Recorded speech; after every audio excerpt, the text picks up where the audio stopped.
Hello, encore merci pour ce grand jour. C'est tellement merveilleux pour nous tous de pouvoir se réunir et étudier la parole de Dieu. C'est aussi une grande bénédiction pour pouvoir parler de la parole de Dieu, étudier la parole de Dieu et surtout prier après avoir étudié la parole de Dieu. Aujourd'hui encore, nous voici encore, on se retrouve pour pouvoir apprendre la parole de Dieu et étudier les sondages ou bien les sondages d'écriture. Et là où l'opportunité nous est donnée pour pouvoir étudier la parole de Dieu, la Bible aussi, page par page, chapitre par chapitre. Et nous étudions aussi le livre de Genèse, chapitre par chapitre. Et aujourd'hui, nous allons aller dans le chapitre 38 et nous prions. Je prie que à la fin, Dieu va nous bénir au nom de Jésus. Avant que nous commençons, nous devons prier. Allons prier ensemble. Seigneur, nous te remercions, nous te glorifions pour ton amour.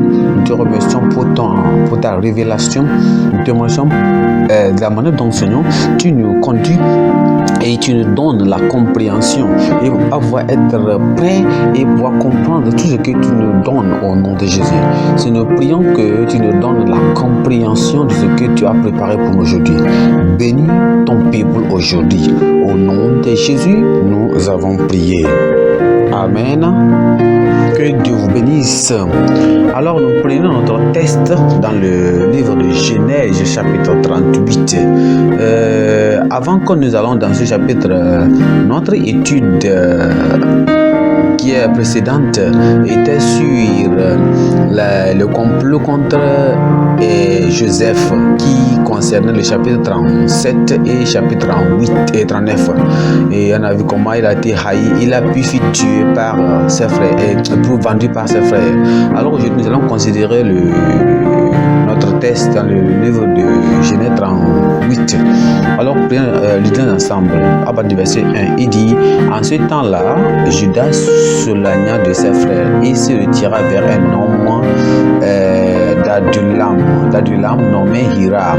Là, Judas vit la fille d'un Cananéen nommé Shua et il l'a pris pour femme et alla vers elle. Aujourd'hui, nous considérons le chapitre ou bien le thème le thème qu'on va intituler Judas, bien le lapsus moral de Judas. Le lapsus moral de Judas. Le lapsus moral de Judas. Alors, Judas s'est retiré, on va voir comment il s'est retiré et il est parti tomber amoureux d'une fille de Cananéen et qui était tellement méchante, et Judas aussi qui n'a pas pu accomplir sa promesse à Tamar, et comment il s'est couché aussi avec cette femme là sans savoir que c'était elle, et la femme aussi a enfanté 2 fils. Alors aujourd'hui nous allons considérer la lapsus moral de Judas. Et je nous allons considérer 4 points plutôt que 3 points. Et le premier point sera le mariage impie de Judas et la vie familiale et sa vie mariale. Et maintenant on va voir premièrement Genèse chapitre 38, le verset 1. En ce jour-là, Judas, sur l'un de ses frères, et Adulam, nommé Hira. Là, Judas vit la fille d'un Cananéen nommé Shua. Il l'a pris pour femme et alla vers elle. Elle devint enceinte et enfanta un fils qu'elle appela Ir. Elle devint encore enceinte et enfanta un fils qu'il appela Onan. Elle enfanta de nouveau un fils qu'elle appela Shelah. Judas était à Zib quand elle l'enfanta.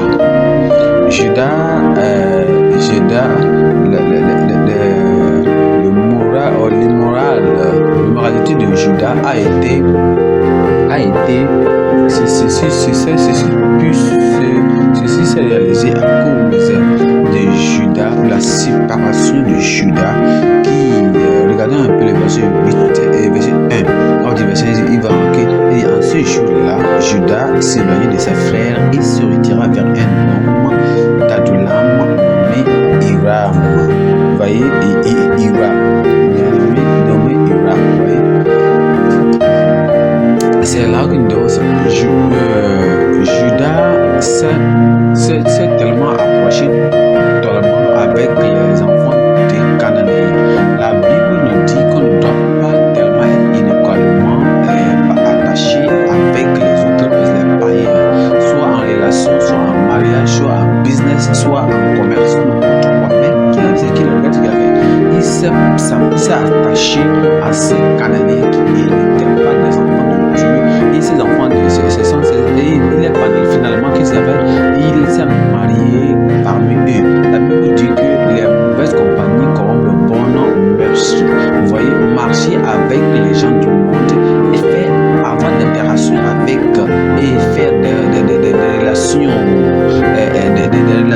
des amitiés avec les enfants du monde va mener que tu vas pécher contre ton Dieu. La Bible dit que quoi? Il s'en alla, il soulignait de ses frères. Ouais. Quand un enfant de Dieu se sépare de ses frères en Christ, se sépare de la congrégation de Christ, quand quelqu'un se sépare du jardin, du peuple de Dieu, qu'est-ce qu'il fait? Cette personne va s'éloigner, il va s'attacher au mondaine, à la vie mondaine, à la vie péchereuse. Alors, il va abandonner ce peuple, il va abandonner le peuple de Dieu. Et vous voyez, c'est aussi un péché. Et c'est tellement dangereux d'aller auprès des gens qui ne sont pas de nous. Et c'est ça qui a amené Judas à faire comment? À pécher contre son Dieu. Pourquoi? Parce qu'il s'est éloigné de ses frères et il s'est attaché aux Cananéens. Regardez le verset 2, il dit quelque chose. Au verset 2, il dit là, Judas vit la fille d'un Cananéen nommé Shua et il l'a pris pour quoi? Pourquoi? Femme. Il l'a pris quoi? Il l'a pris pourquoi? Pour femme. Et il allant envers elle. Vous voyez? Ouais, il s'est marié. Ce qui s'est fait qu'il a échoué, c'est parce qu'il n'a pas suivi les pas de ses grands-pères. Abraham, par exemple. Vous voyez, si on retourne à Deutéronome chapitre 24 verset 2. Voilà, regardons dans Genèse chapitre 24 verset 2. Vous allez ce qu'il dit là-bas. Il dit, Abraham dit à son serviteur, le plus ancien de sa maison, l'intendant de tous ses biens, mais je te prie, ta main sous ma cuisse, je te ferai jurer par l'Éternel, le Dieu du ciel et le Dieu de la terre, et de ne pas prendre pour mon fils une femme parmi les filles des Cananéens, au milieu desquelles j'habite, mais d'aller dans mon pays et dans ma patrie prendre une femme pour mon fils. Ici, voyez ici là, ce mariant parmi les Cananéens était contre la volonté de Dieu. Mais se marier parmi les enfants d'Israël, c'était ce qui était ordonné. Quand il s'est marié comme ça n'a pas plu. Quand il s'est marié comme ça, parmi les Cananéens, ceci n'a pas plu à Isaac et Élisabeth. Regardons dans Genèse chapitre 26. Genèse chapitre 26, voir ce qui se passe. Verset 34. Chapitre 26, verset 34. Il dit quoi? Et Ésaü, âgé de 40 ans, prit pour femme Judith, fille de Béri, le Hétien, et Bashmat, fille d'Élon, le Hétien, et elles furent un sujet d'amertume pour le cœur d'Isaac et de Rebecca. Vous voyez ceci? Vous voyez? Pourquoi ne pas chercher la face de Dieu, la volonté de Dieu, attendre le Seigneur, demander de prier Dieu, qu'il vous dirige dans le sujet, dans la voie, qui mène dans le mariage, pour que vous n'allez pas faire défaut, vous n'allez pas faire un faux départ, parce que c'est Dieu qui compte le cœur de l'homme, c'est Dieu qui compte le corps de l'homme. Si tu regardes seulement, prends tes yeux et tu regardes, tu vas voir que le physique va te décevoir, mais Dieu qui compte le cœur, il va te donner. Si nous devons trouver un partenaire pour le mariage, un partenaire pour la vie, dans le mariage, nous devons chercher la face de Dieu dans la prière. Alors c'est Dieu qui va nous trouver la personne qui sera compatible pour notre vie maritale. Si dans le cas contraire, ce que nous allons faire, on va voir le physique et on sera dessus. Et c'est ce qui va nous aider à pouvoir aussi avoir des enfants divins et Dieu. Et quand Judas a fait quoi? Il a enfanté 3 fils. Il n'a pas consulté Dieu. Il a fait l'erreur. Il n'a pas considéré comment le commandement, la lumière de son père Abraham. Il a fait une erreur de prendre pour femme parmi les enfants des Cananéens qui étaient contre la volonté de Dieu. Et c'est ça qui a fait que ces enfants c'était des enfants aussi mauvais. Quand il a enfanté des enfants tellement méchants, vous voyez, qui n'ont pas bénéficié. Regardez ce que la Bible nous dit dans Genèse 38, le verset 6. Il dit Judas prit pour femme son premier-né, une femme nommée Tamar. Et le premier-né de Judas était méchant aux yeux de l'Éternel. Et l'Éternel le fit mourir. Vous voyez ceci? Vous voyez? La Bible dit quoi? Qu'ils étaient méchants. Et Dieu le tua. Dieu le fit mourir parce qu'il était méchant. Et quand bien même que Dieu n'a pas fait mention, ici, ça n'a pas fait mention de ce qu'il a fait. Mais quand on regarde le deuxième fils, qui c'est Onan, alors regardez ce que la Bible dit en verset 7. Et alors il dit quoi? Alors Judas dit à Onan, regardez ce qu'il a fait. Il dit, alors Judas dit à Onan, va vers la femme de ton frère, prends-la comme beau-frère et suscite une prostituée à ton frère. Regardez, c'était une méchanceté contre l'Éternel et le Seigneur a vu cela, il n'était pas pris. Comment tu vas aller? Pourquoi ton père va dire, va te coucher avec la femme de ton frère elle-même pour pouvoir enfanter des enfants? Ceci-là, c'était tellement méchant. C'était une acte méchante envers l'Éternel et Dieu n'était pas content contre ça. Regardez la méchanceté du premier fils et du deuxième fils. Ce qui montre que la femme de Judas, tous étaient méchants. Et même, ils n'ont pas, ça veut dire que Judas aussi n'a pas élevé les enfants, conduit les enfants, élevé les enfants selon la volonté de Dieu. Il ne l'a pas élevé pour qu'ils connaissent la volonté de Dieu. Et alors, parce que Dieu a dit, et regardez ce que Dieu a dit concernant Abraham. Il a dit, je connais Abraham et il tient mes commandements et il fait ce que je veux qu'il fasse. Et c'est ça qui est important. Vous voyez, est-ce qu'il savait comment Abraham était et il va conduire ses enfants dans la voie de Dieu. Est-ce que Dieu pourra faire de tels témoignages envers Judas? Non, parce que Judas, ses enfants étaient perdus. Il dit, Judas n'a pas fait. Judas ne l'a pas fait. Il n'a pas fait. Il n'a pas enseigné ses enfants à mener une vie correcte, normale. Ses enfants sont méchants. Vous voyez? Et Onan sont des enfants méchants. C'est la raison pour laquelle Dieu les fait mourir. Alors, regardez. Alors, Dieu les dit que. Alors, regardez ce qu'il Judas va faire. Regardons ce que Judas va faire. Regardons le verset 11. Verset 11, il dit, alors Judas dit à Tamar, sa belle-fille, demeure veuve dans la maison de ton père, jusqu'à ce que Sheila, mon fils, soit grand. Il parlait ainsi dans la crainte que Sheila ne mourût comme ses frères. Tamar s'en alla et elle habita dans la maison de son père. Il a donné une promesse. Il dit reste comme une veuve jusqu'à ce, parce que maintenant Onan est mort. Et le dernier fils qui reste, c'est seulement que Sheila. Alors va-t-il dans ta maison, va là-bas vivre dans la maison de ton père. Et quand il va grandir, il va te marier. C'était une promesse. Mais regardez on va voir ce qui va se passer. On va revoir ce qui va se passer. On va regarder ce qui va se passer après sa promesse. Regardez le verset, le point. Là, on va aller dans le deuxième point. Regardez le deuxième point qui dit. Deuxième point là-bas. On va voir dans le deuxième point qui dit. Les manières impieuses de Judas et la nudité charnelle. Ici.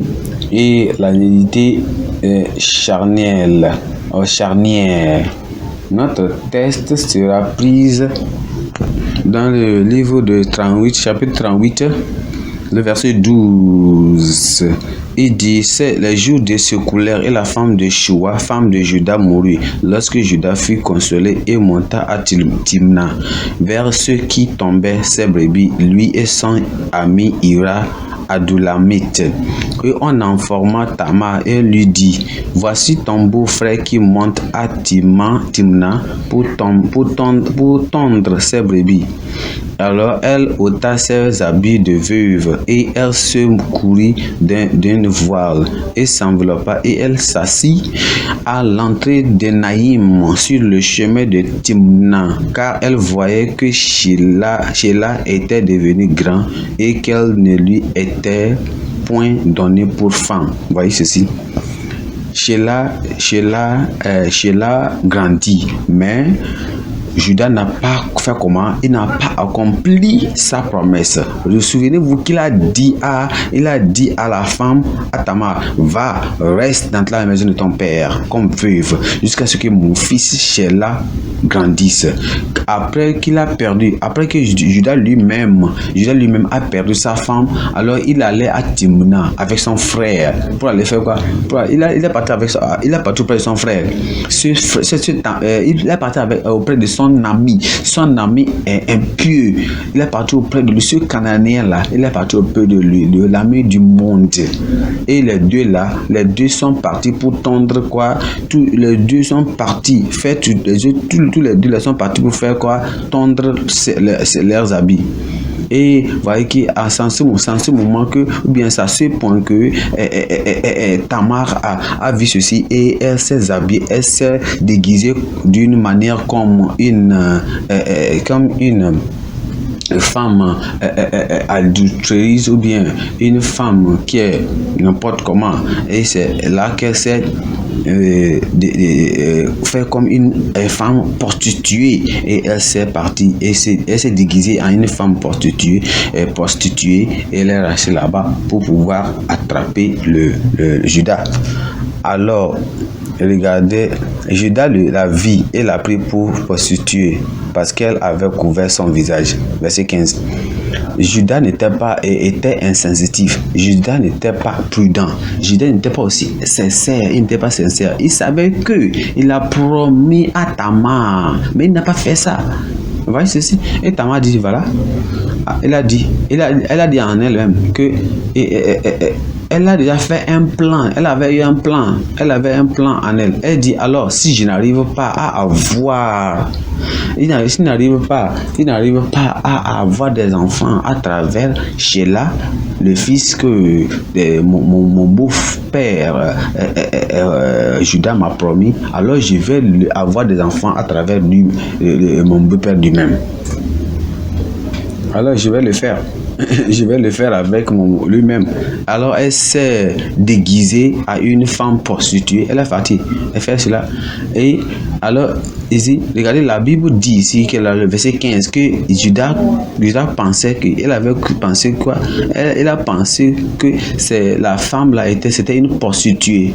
S'il vous plaît maintenant, parce que pourquoi Judas a cru, il a pensé que c'était une femme comment? Prostituée. Pourquoi? Parce que la femme a couvert son visage. Maintenant, je vais vous dire quelque chose. Aujourd'hui, les gens d'aujourd'hui vont en prostitution. Ils n'ont pas de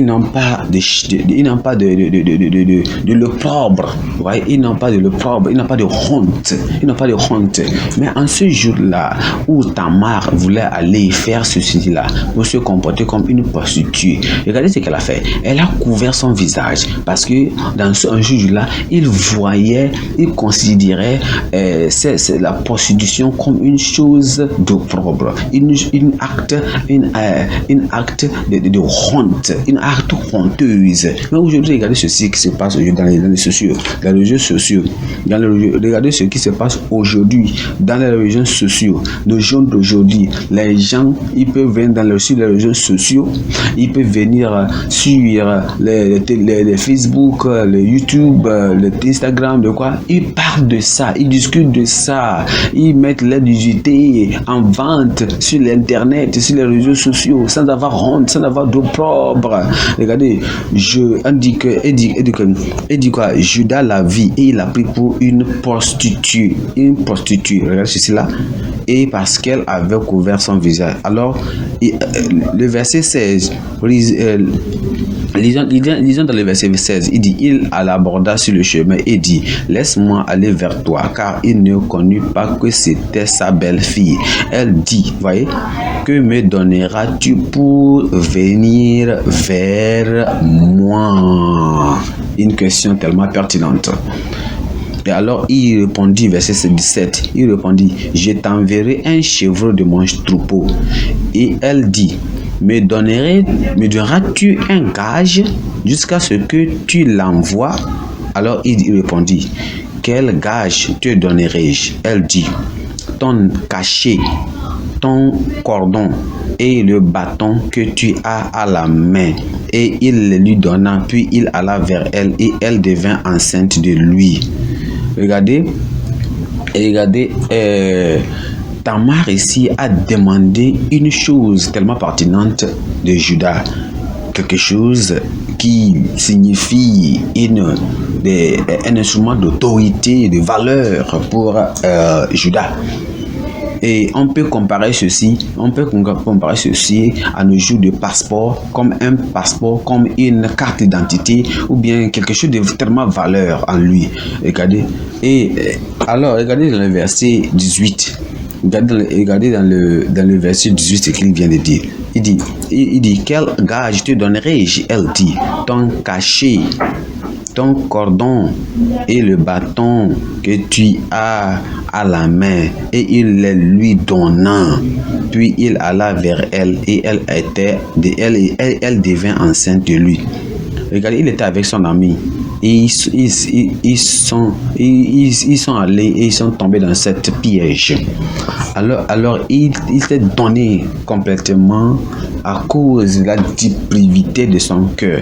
Il est tombé dans cette piège à cause de la dépravité de la dépravité de son cœur, à cause de l'impudicité, à cause de l'humidité charnière de son cœur. La question que je vais te poser aujourd'hui, c'est quoi? C'est est-ce que tu aimes le monde? Est-ce que ton cœur est changé? Est-ce que ton cœur est sanctifié? La Bible dit, il prie là, il vit, il regarda. Le problème, c'est que le problème, ça commence par la vue, ça commence par l'œil, ça commence par ce que nous voyons, Est-ce comme David aussi a vu la femme de Uziel et il tomba dans l'adultère avec la femme de Uziel. Dans Matthieu chapitre 5, je vais voir ce que Jésus-Christ a dit concernant cet acte. Matthieu chapitre 5. Là, on va voir ce que Jésus-Christ a dit. Chapitre 5, le verset 28. Verset 28, je vais voir ce que Dieu a dit là-bas. Il dit, même moi, je vous dis que quiconque regarde une femme pour la convoitiser a déjà commis un adultère avec elle dans son cœur. Avant que vous n'allez même en action, ça commence, ça passe par ce que vous avez vu, ça va aller dans votre cœur. Job a dit quelque chose dans le chapitre 31 de Job. Il dit, j'ai fait une alliance avec Dieu pour mes yeux. Verset 1. Il dit, j'ai fait une alliance avec mes yeux. Pourquoi donc va penser sur ma servante? On doit faire une alliance avec nos yeux pour nous aider à ne pas penser à des choses mauvaises, à ne pas penser sur des mauvaises choses, à ne pas regarder des choses, prendre nos yeux pour regarder des choses qui sont mauvaises. Nos frères surtout et nos sœurs surtout, nous prions que nos sœurs surtout dans nos partis, dans nos églises, n'importe où nous sommes, que ces sœurs-là ne soient pas des pierres d'achoppement pour les frères, qu'ils ne soient pas des opportunités pour pouvoir empêcher nos frères, comme pour que nos frères puissent les regarder, les frères puissent les convoiter. Regardez, on dit Tamar s'est s'habiller d'une manière impulsive pour pouvoir comment attirer l'attention de Judas. Que Dieu va les aider, Dieu va les guider pour que nous pouvons faire aussi attention à des amis, les types des amis, les formes d'amis et les types d'amis que nous marchons avec. Et ces personnes-là, on ne peut pas marcher avec eux. Regardez comme Jonathan ou bien comment ce frère-là qui a fait pour pouvoir aussi aider son frère pour qu'il aille dormir avec comme Amon qui a conseillé son frère pour pouvoir faire dormir ou bien se coucher avec sa soeur. Dieu va nous aider au nom de Jésus. Dans le verset, revenons dans Genèse. Revenons dans le Genèse 38, dans notre texte, à partir du verset 22. Nous allons voir ce qui est là-bas. Genèse 38, à partir du verset 22, il retourna auprès de Judas et dit, je ne l'ai pas trouvé. Et même les gens du lieu ont dit, il n'y a point eu ici de prostituée. Judas dit, qu'elle garde ce qu'elle a. Ne nous exposons pas au mépris. Voici, j'ai envoyé ce cheveu et tu ne l'as pas trouvé. Regarde ce qu'il dit ici. il dit, verset 23, il dit qu'elle garde ce qu'elle a. Qu'elle garde ce qu'elle a. Ne nous exposons pas au mépris. Voici ce qu'il dit. Ne nous exposons pas au mépris. Il savait que ce qu'il avait fait, c'est tellement mauvais. C'est quelque chose qui ne doit pas, se faire entendre par tous, par tout le monde, par n'importe qui, par le public, parce que il ne veut pas que les gens entendent qu'il s'est parti et se coucher avec une prostituée. Il ne voulait pas ça. Et là, si celui-là va l'amener de propre sur lui, ou bien cela va amener un mépris sur lui, ou bien un déshonneur sur lui. Alors il ne voulait pas que les gens le sachent. Il savait que ce qu'il faisait mauvais. Regardons dans le livre de Proverbes chapitre 6, le verset 24. Proverbes chapitre 6, le verset 25.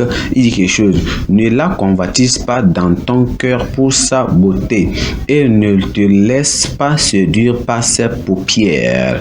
Car, verset 26, car pour la femme prostituée, on se réduit à un morceau de pain. Vous voyez? Et la femme mariée tend un piège à la vie précieuse. Voilà, il savait que ça, il savait ceci, comme à un morceau de pain. Judas le savait, que ceci là va amener sa réputation cela va en baisser sa réputation, son standard. Il va garder son nom.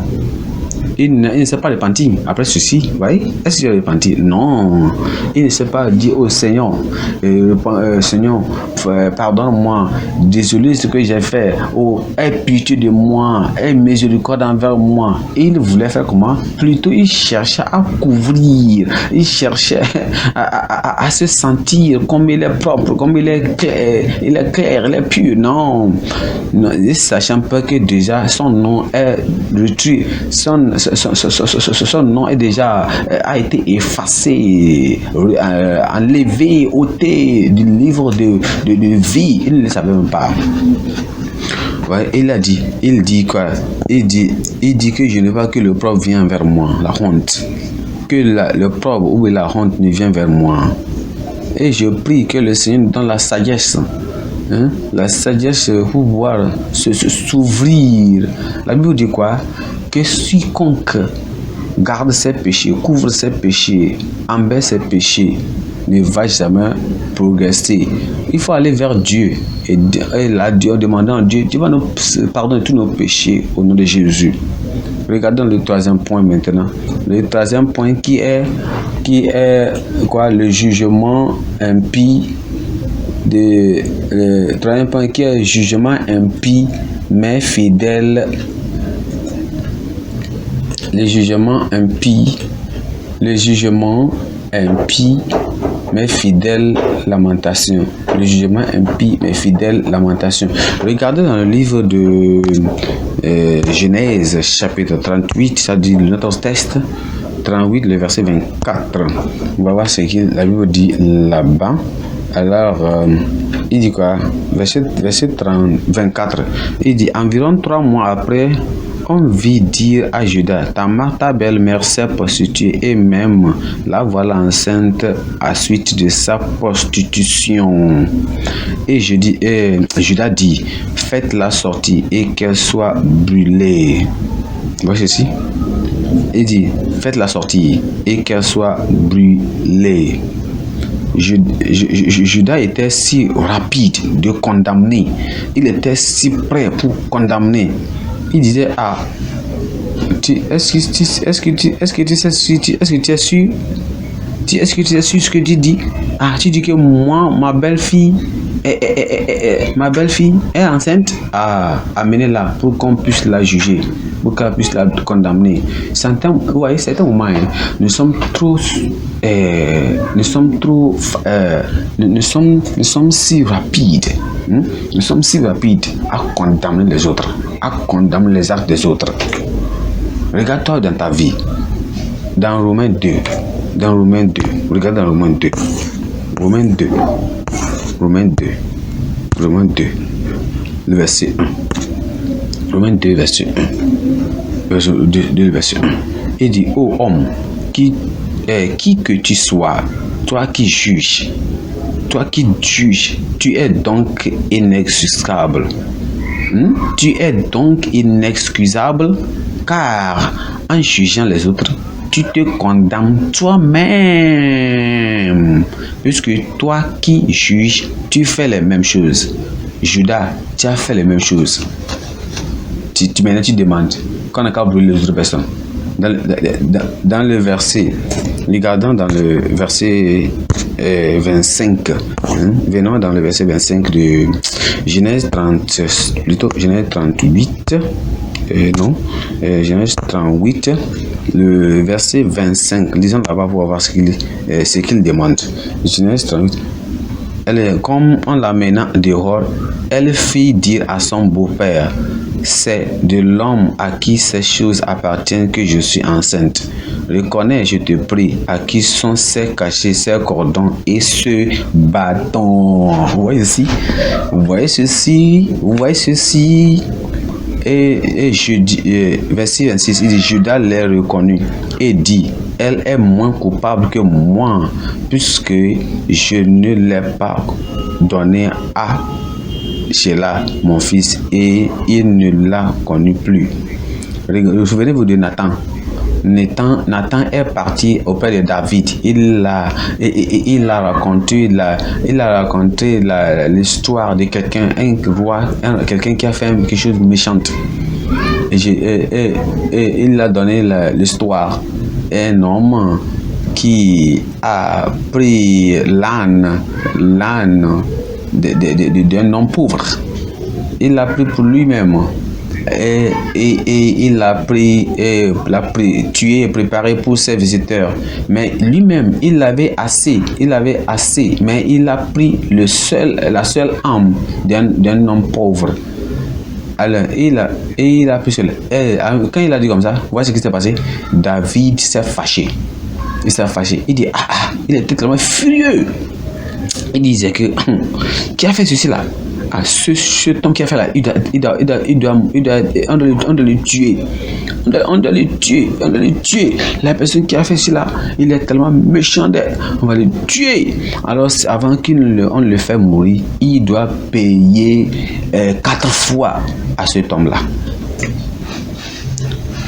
Monsieur David, tu es tellement si rapide à juger, tu es si rapide à condamner, tu es si rapide est-ce que tu te... j'ai la question que je vais vous poser. Est-ce que tu as entendu une histoire auprès d'un homme qui est venu pour faire la restitution auprès de toi? Est-ce que la personne te dit ce qu'elle a fait? Elle fait la restitution. Et ça peut être que même... cette personne qui a fait cette restitution venait au toi disant qu'elle veut que la personne veut que la restitution se passe. Elle vient vers toi et te dit voici ce qui s'est passé, voici là, voici là, cela. Est-ce que regardez, quand tu as écouté ceci, tu te lèves et tu vas dans le public, tu dis mon frère, est-ce que tu peux imaginer ce que ce frère-là a fait, ce que cette soeur-là a fait, et il est parti, il est tombé dans la tentation. Je ne comprends pas pourquoi. Oh, les jeunes de ce jour-là, je ne comprends même pas. Je ne comprends pas comment ils servent Dieu même. Mais toi, mon frère qui est en train de vendre, ton frère qui est venu pour faire la restitution envers toi, est-ce que, regarde dans ta vie, est-ce que c'est parce que pour toi là, ça n'est pas encore sorti dehors?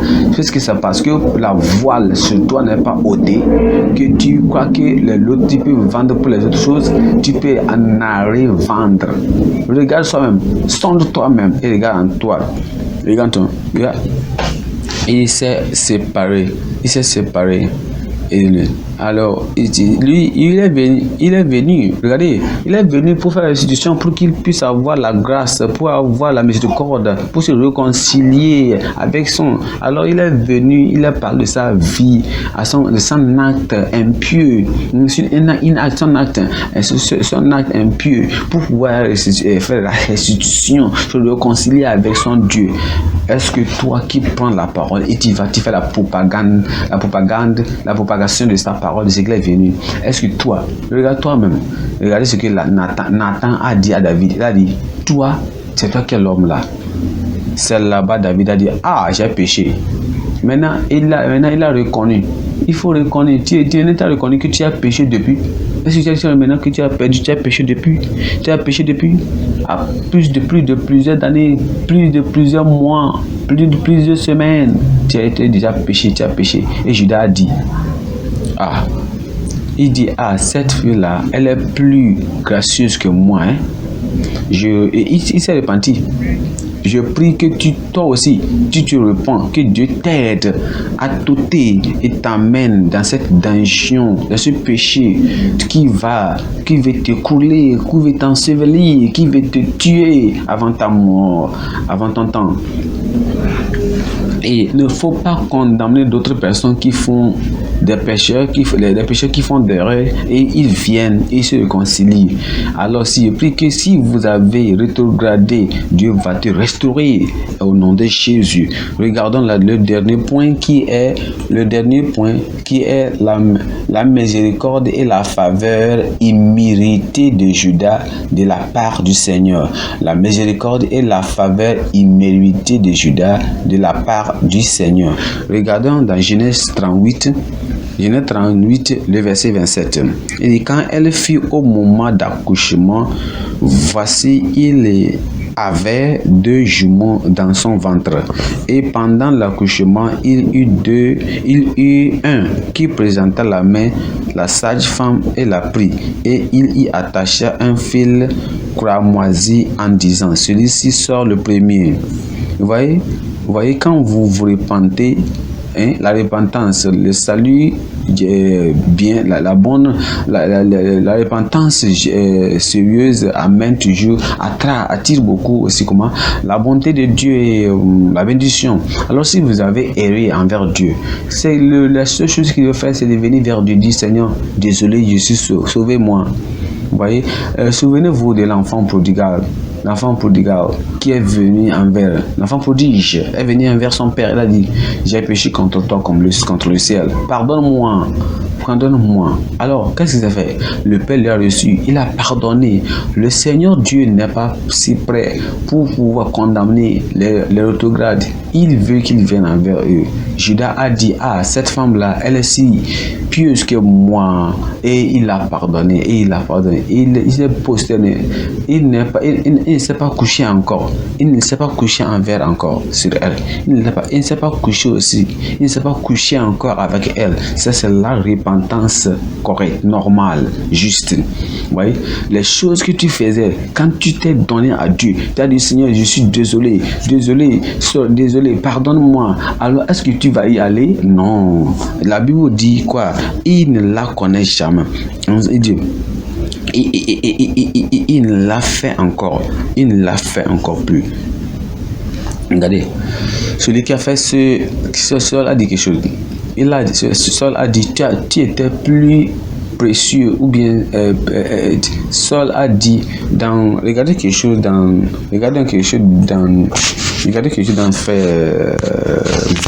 dans 1 Samuel chapitre lisons, je crois, le verset 24 plutôt. Le chapitre 24, à partir du verset 16 et 17. Regardons là-bas, Samuel chapitre 24. Voilà. Et il dit, à partir du verset 16, il dit, regarde ce qu'il dit, verset 24. Il dit, lorsque David eut fini d'adresser à Saül ces paroles, Saül dit, est-ce que bien ta voix, mon fils? David dit, et Saül éleva la voix et pleura. Et il dit à David, tu es plus juste que moi, car tu m'as fait du bien, et moi je t'ai fait du mal. Vous voyez, Saül a dit, il a dit à David, tu es si juste, plus que moi. Tu peux y penser de ceci là. Tu peux penser? Parce que ceci a plus chien. Vous allez croire que ceci là, vous allez croire que quand il a dit ceci là à David, c'était la repentance. Non, il ne s'est pas changé. Parce que quand nous regardons dans les deux, chapitres qui suivent, c'est-à-dire que chapitre 25 et 26, la Bible dit quoi? La Bible dit qu'il a encore couru d'après comment? David. Il a couru d'après David. La repentance, c'est quand on change, on se détourne de nos mauvaises voies. Alors, Judas s'est repenti. Alors, Dieu a eu compassion de lui. Dieu lui a donné encore un leadership. Il est devenu un leader en Israël. Il est devenu la tribu de Kingling.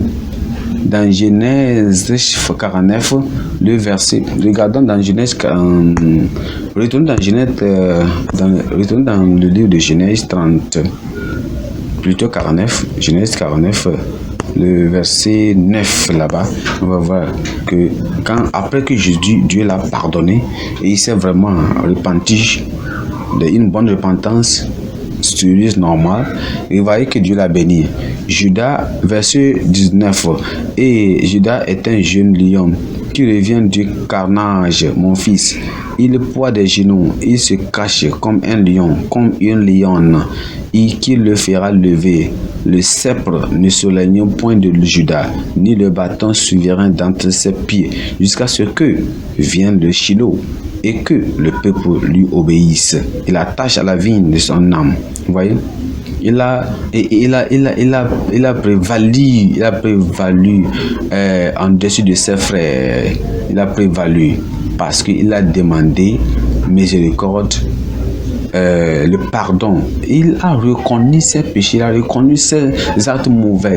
Il a dit, ah, toi, tu fus plus juste que moi.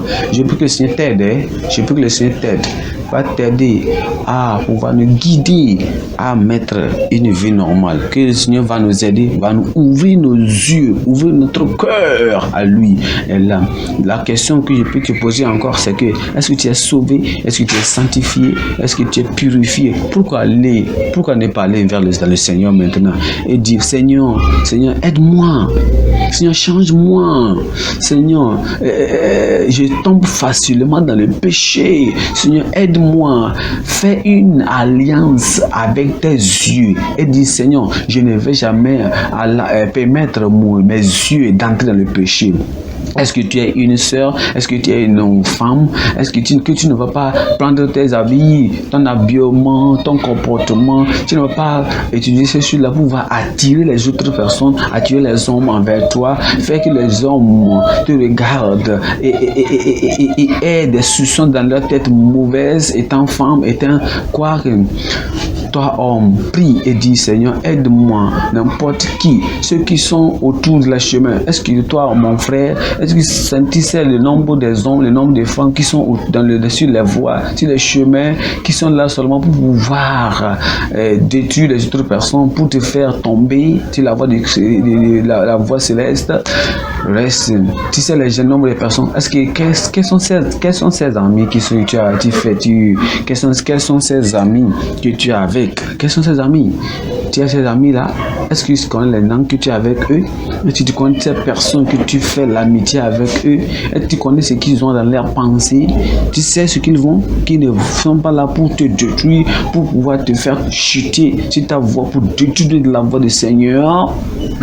Prie et dis, Seigneur, aide-moi. Est-ce que tu as aussi un frère, tu as une soeur, que quelqu'un est venu vers toi, une autre frère, une autre soeur, qui est rétrogradé, qui revient vers toi, et fait sa confession, il fait sa restitution, il te dit, aide-moi mon frère, aide-moi ma soeur, que Dieu me pardonne, je suis entré dans ce péché, j'ai tombé dans ce péché, que le Seigneur me pardonne. Et toi qui écoutes cette parole, toi qui écoutes cette confession, tu vas dehors, tu fais la propagation, tu fais la diffusion de ce qui s'est passé. Est-ce que c'est bien? Et maintenant, dit, faut pas les faire comme ça. Plutôt, il faut les entendre et prier pour eux et aider-les à pouvoir s'en sortir de ces voies mauvaises.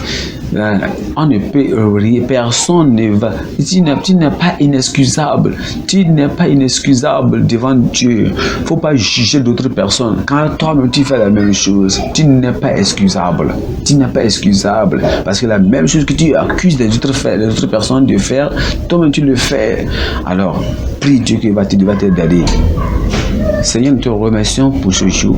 Nous te glorifions parce que nous savons que tu es un Dieu grand, un Dieu merveilleux, un Dieu puissant.